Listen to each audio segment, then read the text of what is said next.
Hello दोस्तों, आपका इस वीडियो में स्वागत है। दोस्तों, आज हम आपकी कक्षा 7 का अध्याय 10 पढ़ेंगे, जिसका नाम है साधारण ब्याज भाग 3। दोस्तों, जैसा कि मैंने आपको पहले भी बताया हुआ है, साधारण ब्याज को इंग्लिश में सिंपल इंटरेस्ट के नाम से जानते हैं। दोस्तों, आज की इस वीडियो में हम लोग साधारण ब्याज के अतिरिक्त प्रश्नों का अध्ययन करेंगे। दोस्तों, इससे पिछली वीडियो में भी हमने साधारण ब्याज के कुछ अतिरिक्त प्रश्नों के बारे में जानकारी प्राप्त करी थी, लेकिन इस वीडियो में हम लोग साधारण ब्याज के अतिरिक्त प्रश्नों के बारे में चर्चा करेंगे, जो प्रश्न परीक्षा के माध्यम से महत्वपूर्ण है।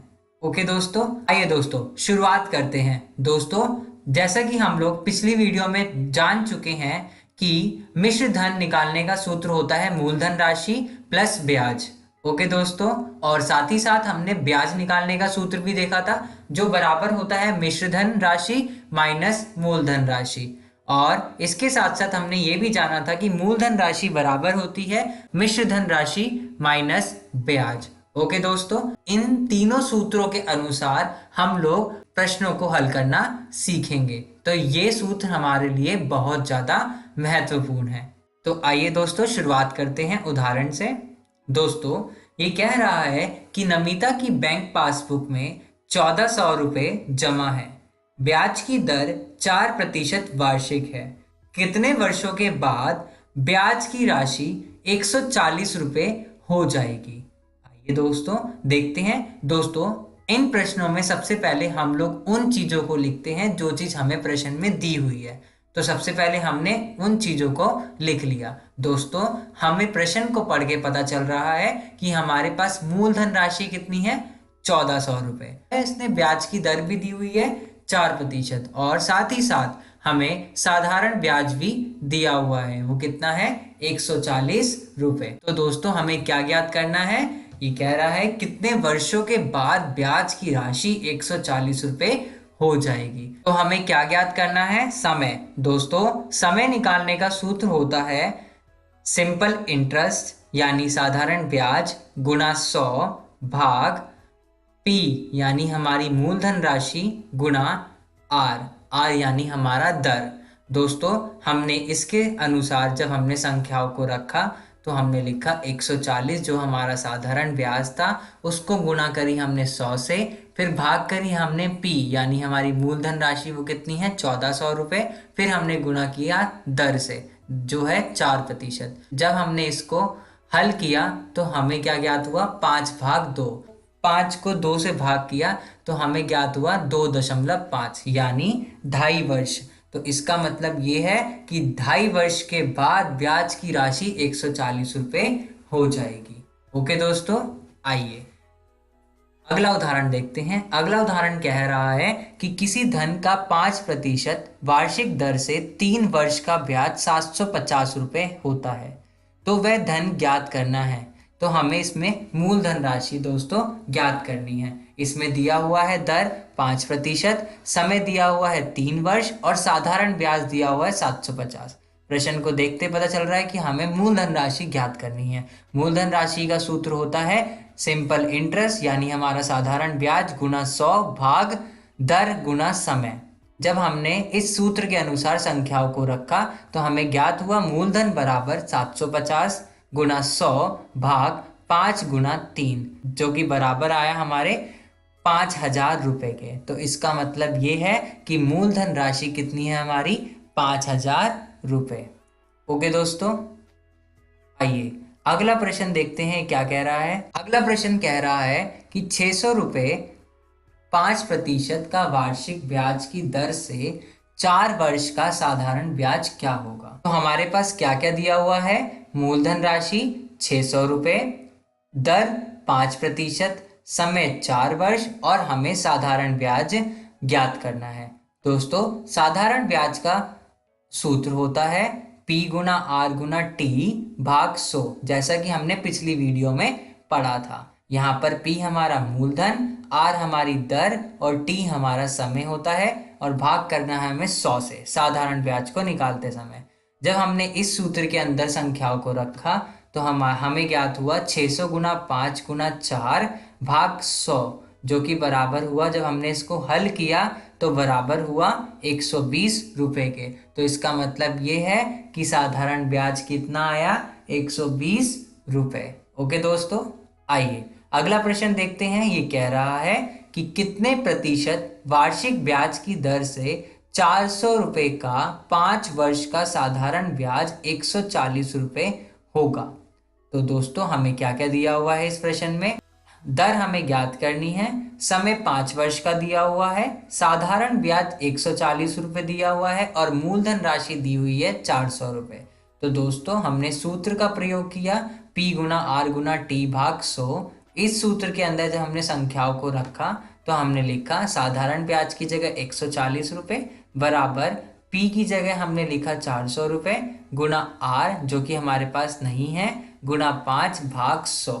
दोस्तों जब हमने इसको आगे हल किया तो हमने यहाँ पे हमने 100 को 400 से काटा तो हमें ज्ञात हुआ 4। जब हमने 4 को 5 से गुना की तो हमें ज्ञात हुआ 140 बराबर R गुना 20। ओके दोस्तों, और अब हमने R का मान निकाला 140 भाग 20। जब हमने 20 को 140 से काटा तो हमें ज्ञात हुआ R का मान 7%। इसका मतलब हमें दर ज्ञात हुई 7%। ओके दोस्तों, आइए अगला उदाहरण देखते हैं। ये क्या कह रहा है, ये कह रहा है कि किस धन का 8% वार्षिक ब्याज की दर से 2 वर्ष 6 माह का साधारण ब्याज 170 रुपए होगा।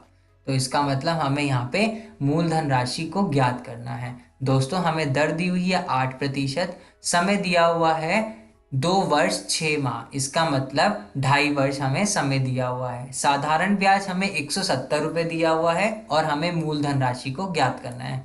दोस्तों हमने साधारण ब्याज का सूत्र लगाया है यहाँ पर।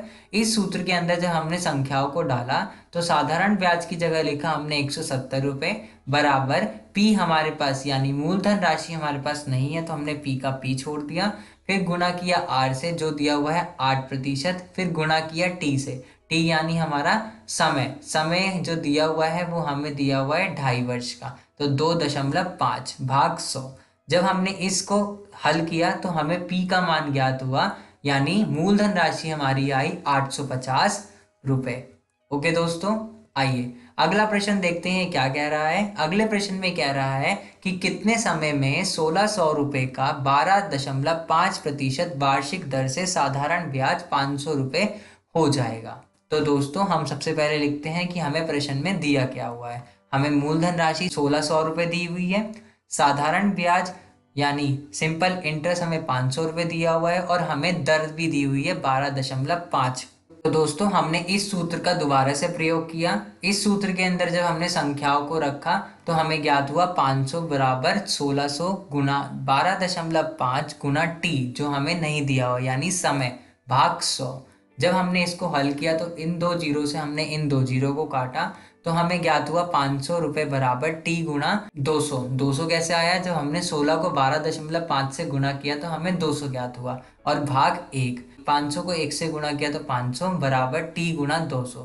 अब हमने 500 को 200 से भाग किया तो T का मान आया हमारा कितना, 2.5 वर्ष। तो यानी समय कितना आया हमारे पास, 2.5 वर्ष। ओके दोस्तों, आइए अगला प्रश्न देखते हैं क्या कह रहा है। ये कह रहा है कि कितने प्रतिशत वार्षिक ब्याज की दर से 600 रुपये 5 वर्ष का मिश्र धन 660 रुपये हो जाएगा। तो दोस्तों यहाँ पे हमें क्या क्या दिया हुआ है, मूलधन राशि 600 रुपये, साधारण ब्याज हमें नहीं दिया हुआ, हमें साधारण ब्याज निकालना है। तो हमने किस प्रकार निकाला, साधारण ब्याज 660 माइनस 600 रुपये, क्योंकि हमें मूलधन दिया हुआ है और हमें मिश्र धन दिया हुआ है। तो दोस्तों हमने पिछली वीडियो में पढ़ा था कि साधारण ब्याज बराबर होता है मिश्र धन माइनस मूलधन के। मिश्र धन हमें 660 दिया हुआ था और मूलधन हमें दिया हुआ था 600। जब हमने 660 में से 600 को घटाया तो हमें 60 रुपये ज्ञात हुआ। तो इसका मतलब हमारे पास साधारण ब्याज आया 60 रुपये। ओके दोस्तों, समय हमें दिया हुआ है 5 वर्ष का और ब्याज हमने इस तरीके से निकाल ही लिया है।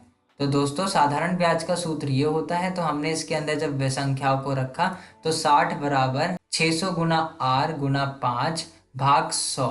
ओके दोस्तों, इन दो जीरो से हमने इन दो जीरो को काटा, 60 रुपये बराबर 8 × 30। 30 कैसे आया, 6 को 5 से गुणा करने पे हमें 30 ज्ञात हुआ, भाग 1। ओके दोस्तों, यहाँ पे हमारे पास आर का मान आया 2%।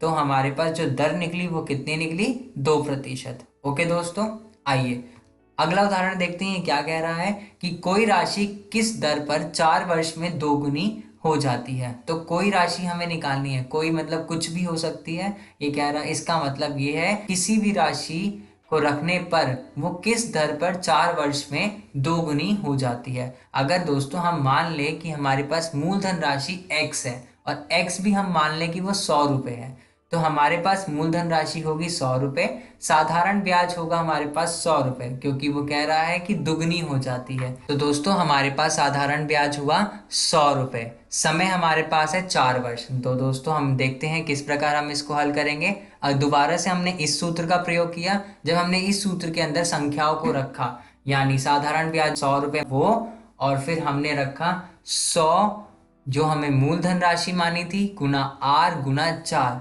और भाग कर दिया हमने 100 से। ओके दोस्तों, इस 100 से हमने इस 100 को काट दिया, तो हमें ज्ञात हुआ आर बराबर 100 भाग 4। जब हमने 100 को 4 से भाग किया तो हमें आर का मान ज्ञात हुआ 25%। ओके दोस्तों, तो हमारी जो दर आई है वो आई है 25%। ओके दोस्तों, तो आज की इस वीडियो में दोस्तों हमने सीखा साधारण ब्याज के अतिरिक्त प्रश्न जो परीक्षा के माध्यम से बहुत ज़्यादा महत्वपूर्ण थे, जिसमें हमने आर यानी दर का, समय और साधारण ब्याज और मिश्र धन के द्वारा हम प्रश्नों को किस प्रकार हल करें हमने वो जाना। ओके दोस्तों, धन्यवाद दोस्तों।